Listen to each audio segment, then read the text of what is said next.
Daytona 500, Demolition Derby and all, is again like no other sporting spectacle.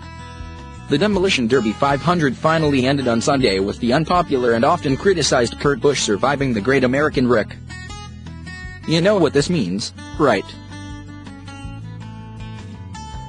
It means the sport's growing number of critics will continue to pan the Daytona 500 and continue to write NASCAR's supposed obituary.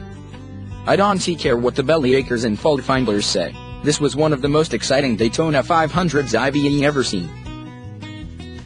So what if many of the sport's biggest names, Dale Earnhardt Jr., Jimmie Johnson, Danica Patrick, Kyle Busch, Brad Keselowski, etc., were knocked out by the multiple crashes?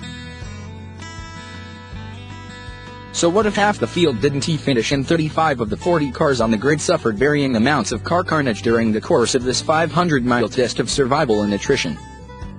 Who cares if pole-sitter Chase Elliott and race leader Kyle Larson both ran out of gas on the last lap? The racing was so intense and the competition so fierce, Elliott stormed away from the track without talking to the media. He was no doubt second-guessing himself and wishing he had done something different on the fateful final lap. If wishes were fishes, the world would be an ocean. Second-place finisher Ryan Blaney said philosophically.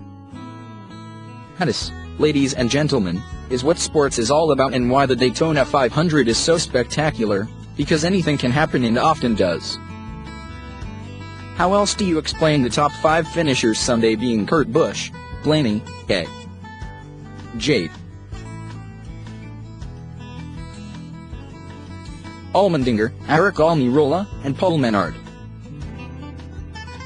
This would be like the Orlando Magic starting 5 winning the NBA championship.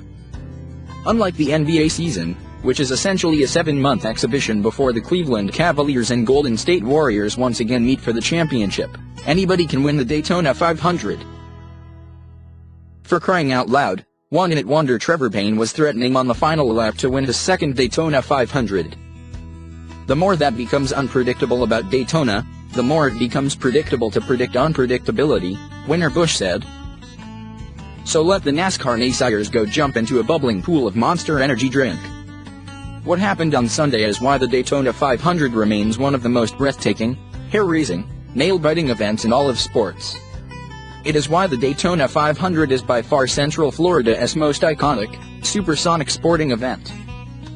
I know, NASCAR is supposedly running on fumes and leaking oil and is on the verge of crashing and burning. At least that's what the critics will tell you. There were tons of stories leading up to the Daytona 500 about NASCAR's demise, a lack of sponsors and plummeting TV ratings and attendance.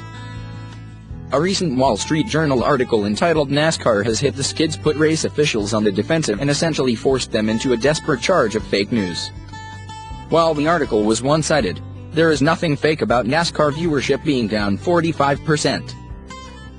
This article came in the wake of NASCAR's old title sponsor deal with Sprint running out after last season and reports that the new sponsorship deal with Monster Energy paid a fraction of what Sprint was paying. According to a report from Sports Business Daily, which NASCAR refuted, Monster is paying only about $20 million per season compared to the $75 million Sprint was paying. Thus, NASCAR did everything it could during the off-season to make its sport more appealing to television viewers and race sponsors. Numerous changes were implemented, including splitting the races into multiple segments to increase the competition. Mission accomplished. The Daytona drivers on Sunday lived up to NASCAR's new advertising campaign called Ready, Set, Race. In fact, they were racing so hard that the slogan should have been changed to Ready, Set, Wreck. In the end, Kurt Busch, the bad boy of racing who has had issues with team members, sponsors, media members, and a former girlfriend who he claimed was a trained assassin, led just one lap the last one. He won his first Daytona 500 even though his rearview mirror fell off with 30 laps to go. He won with the crew chief Tony Gibson, who was born right across the street at Halifax Hospital.